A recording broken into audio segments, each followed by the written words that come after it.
और चलिए अगली खबर की तरफ रुख करते हैं। करनाल से आ रही है प्रतिबंधित दवाइयां और इंजेक्शन का पूरा ये मामला है। खेल विभाग ने जांच के लिए कमेटी का किया है गठन। इंडिया न्यूज हरियाणा ने किया था मामला उजागर।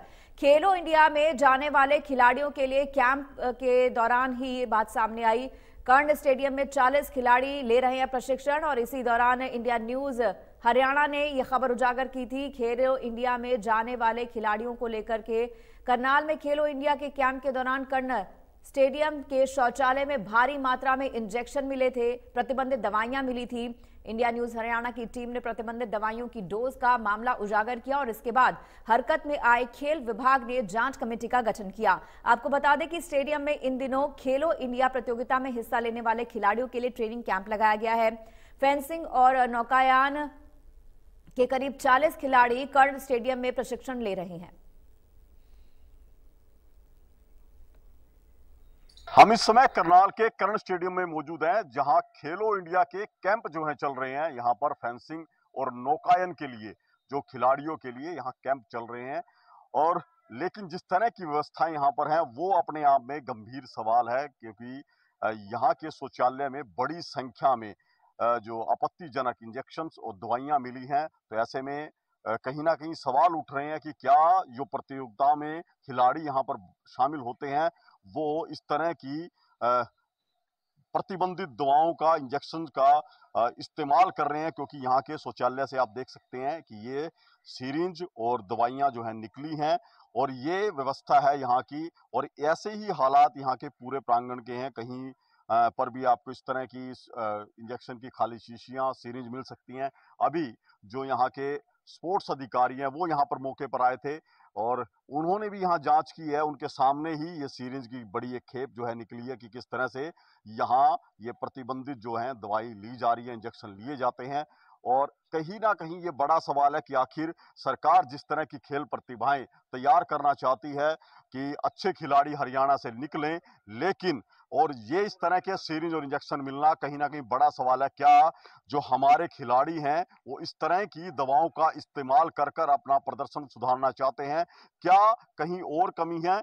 जो उनको कोच हैं, जिनके ऊपर देखरेख का जिम्मा होता है, वो अपनी जिम्मेवारी क्यों नहीं निभा पाते? क्योंकि जिस इस तरह से मामले उजागर होना प्रतिबंधित दवाओं के, इंजेक्शन के, अपने आप में एक बड़ा सवाल है। इस तरह की प्रतियोगिताओं पर, इस तरह के आयोजनों पर कि आखिर जो महकमे जिनकी जिम्मेवारी होती है वो यहाँ पर ये ध्यान क्यों नहीं रखते?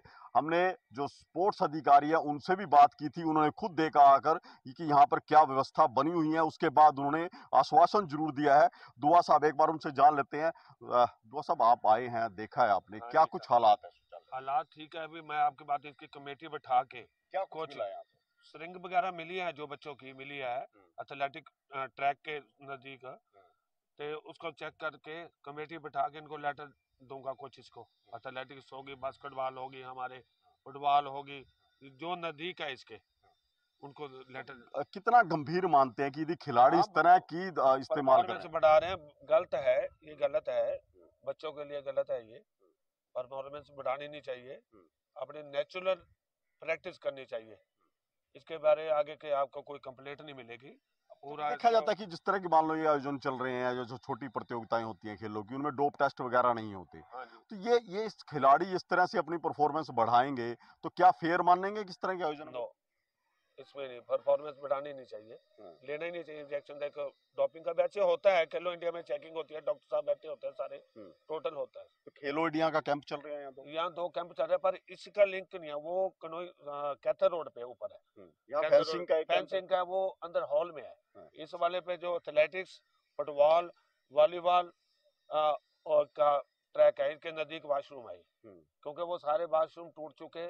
ये कैसे पता लगाएंगे कि जो सीरिंज ये इस्तेमाल हुई है, दवाइयां जो ली गई हैं, कौन खिलाड़ी थे? इसकी चेकिंग करने के लिए आज से मैं एक कोचिज की ड्यूटी लगाऊंगा और ग्राउंड इसकी सफाई कर्मचारी की ड्यूटी लगा दूंगा। कौन आ रहा है अंदर, कौन जा रहा है, कहाँ है, सबकी चेकिंग करके करूँ।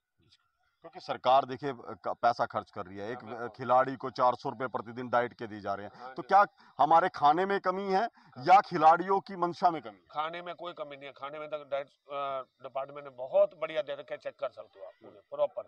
400 रुपीज बहुत होते हैं बच्चों के लिए। तो क्या इस तरह की दवाइयों के भरोसे खिलाड़ी परफॉर्मेंस देने के लिए आपने लगा रहे हैं, कहीं की आदत पड़ रही होगी, और इसकी अब आज खिलाड़ी को आइडेंटिफाई किया जाएगा। हाँ, किया जाएगा। वहां से जैसे एमपी में जा रहे हैं, आप कह रहे हो एमपी में जा रहे हैं, वहां से पूरी चेकिंग होती है, चेकिंग होगी, पूरी टोटल चेकिंग होती है उनके वहां। तो ये जिला खेल अधिकारी हैं अशोक दुआ, जिन्होंने कहा है कि इस मामले की जांच करेंगे, कमेटी गठित की जाएगी, क्योंकि अपने आप में बड़ा गंभीर है। यदि खिलाड़ी इस तरह से अपनी क्षमता बढ़ाने के लिए प्रतिबंधित इंजेक्शन लगा रहे हैं तो कहीं ना कहीं जो खेलों की गुणवत्ता है, जो पारदर्शिता है, वो प्रभावित हो रही है। ऐसे में जांच के बाद ही खुलासा होगा कि ऐसे कौन से खिलाड़ी हैं जिन्होंने इस तरह से ये कर्ण स्टेडियम के अंदर ऐसी दवाओं का इस्तेमाल किया है। करनाल से महेंद्र सिंह, इंडिया न्यूज। और चले